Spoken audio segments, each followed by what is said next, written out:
Students, आज हम discuss करेंगे काई स्क्वायर, जिसके ऊपर एप्लीकेशन है टेस्टिंग नॉर्मल डिस्ट्रीब्यूशन हाइपोथेसिस की जो डाटा है वो नॉर्मल डिस्ट्रीब्यूशन की जो अजम्पशंस हैं उसके ऊपर आधारित हो। इसके अंदर दो तरह की एप्लीकेशन आती है। When data in form of frequency alone, सिर्फ फ्रीक्वेंसी दी हुई है, और when data in form of class interval. पहले हम इस एप्लीकेशन को डिस्कस करेंगे when data in form of frequency alone. मान लीजिए कि किसी एटीट्यूड की स्केल पे 200 व्यक्तियों के ऊपर अप्लाई किया गया, एन है 200। ठीक है, 200 व्यक्तियों के ऊपर अप्लाई किया गया, एक आइटम है, कोई भी आइटम है, उसके मतलब एटीट्यूड स्कोर का स्केल है, 5 ऑप्शन है उसमें, एक ऑप्शन के ऊपर उसको टिक करना है। किसी एक आइटम के ऊपर, वो कोई भी आइटम 5वीं आइटम हो सकती है, 10वीं आइटम हो सकती है, कि उसके ऊपर हमने ये ऑब्जर्व किया 30, 45, 65, 40 और 20। और यहाँ पे जो एक्सपेक्टेड फ्रीक्वेंसी है उसको निकालने का तरीका थोड़ा सा अलग है। क्योंकि नॉर्मल डिस्ट्रीब्यूशन की हाइपोथेसिस है, तो नॉर्मल डिस्ट्रीब्यूशन के आधार पर ही इसको निकालना पड़ेगा। तो हमें पता है नॉर्मल डिस्ट्रीब्यूशन इस वे में होता है, इस रूप में होता है, घंटी के आकार का होता है, और उसको 6 भागों में डिवाइड किया गया है। -1 standard deviation, -2 standard deviation, -3 standard deviation, +1 standard deviation, +2 और +3 स्टैंडर्ड डेविएशन। हमारे पास कैटेगरी है 1, 2, 3, 4 और 5। इस जो नॉर्मल डिस्ट्रीब्यूशन है उसको 6 भागों में डिवाइड तो ऑलरेडी किया हुआ है, परंतु हमारे पास 5 कैटेगरी हैं, जिसको 5 कैटेगरी में डिवाइड करना है। तो प्रत्येक कैटेगरी का जो एरिया है वो हम निकालेंगे 6 / 5। प्रत्येक कैटेगरी का एरिया आ जाता है 1.2 स्टैंडर्ड डेविएशन। अब हमें ये पता है कि 50% केसेस इस तरफ होते हैं, 50% केसेस इस तरफ होते हैं, 5000 इस तरफ और 5000 इस तरफ।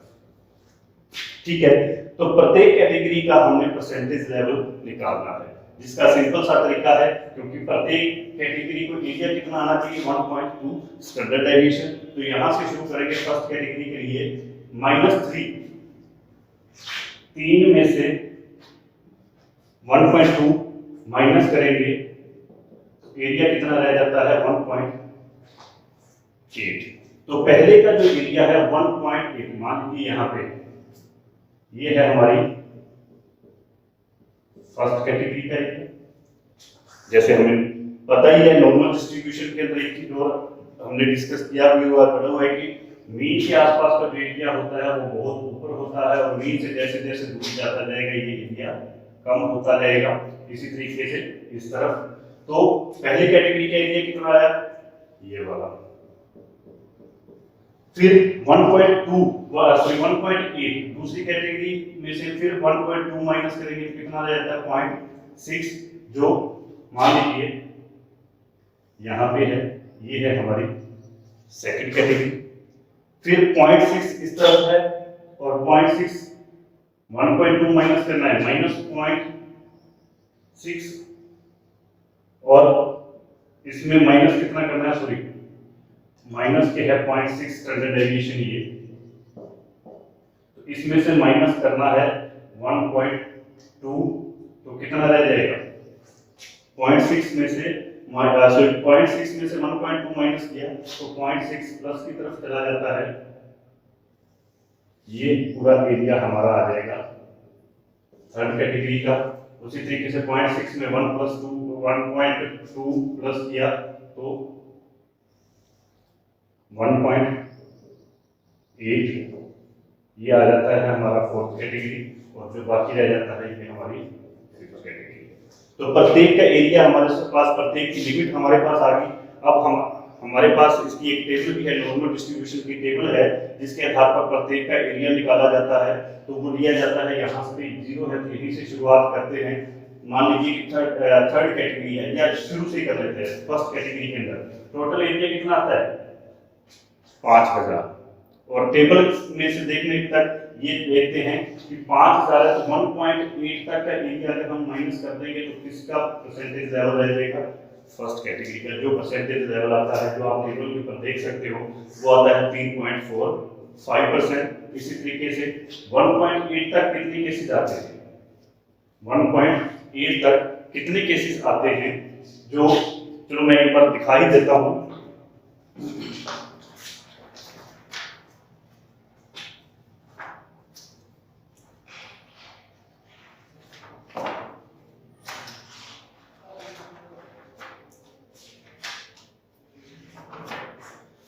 ये रहा टोटल है हमारे पास 5000, उसमें से 1.8 का माइनस कर देंगे तो एरिया कौन सा रह जाएगा, फर्स्ट का। 1.8 तक केसेस आते हैं 4641,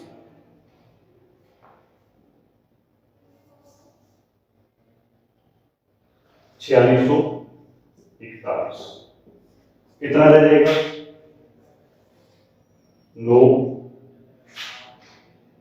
3.59। तो यहाँ पे 3.45 3.59 आएगा, 3.59 यहाँ भी आ जाएगा 3.59।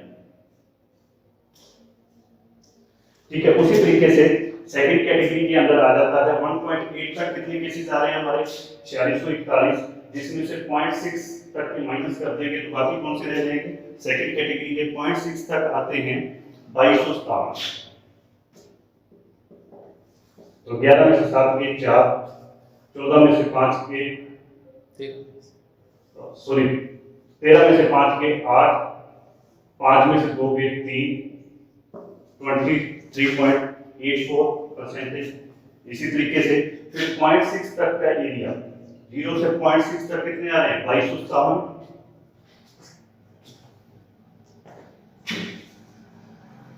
कितने आ रहे हैं, 2257। और उतने ही केसेस 0 से 0.6 तक इस तरफ है तो दोनों को प्लस कर देंगे तो कितना आ जाएगा, ये 4514, जो हमारा 45.14% केसेस आ रहे हैं। फिर फोर्थ कैटेगरी में भी उतनी केसेस हैं जितनी इस तरफ सेकंड कैटेगरी में है, 23.84 और 3.59।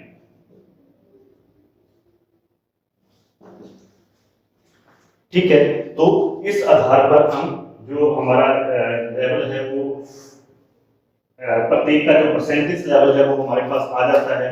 तो इसी से ही आगे हम एफई निकालेंगे। तो एफई निकालनी है तो फर्स्ट कैटेगरी के लिए तो एफई होगी, फर्स्ट कैटेगरी के लिए एफई होगी 100 में से कितने प्रतिशत है, 3.59। 100 में से 3.59 सिंपल सा फार्मूला होता है, 1 में से 3.59 डिवाइडेड बाय 100। और हमारे पास टोटल स्टूडेंट्स कितने हैं, 200, तो 200 में से कितने आएंगे, यही चीज हमने यहाँ पे सॉल्व की हुई है, जो आएंगे इसका थोड़ा सा कैलकुलेशन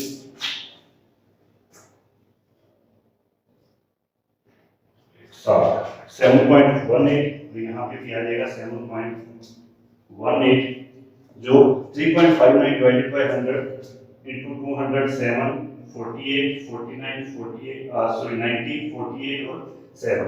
ये है इसी जो परसेंटेज लेवल जो हमने निकाला था उसके आधार पर प्रत्येक कैटेगरी का एक्सपेक्टेड फ्रीक्वेंसी एनपीसी के अकॉर्डिंग कितनी होनी चाहिए वो है, और जो हमने ऑब्जर्व की है वो हमारे पास यहाँ पे लिखी हुई है।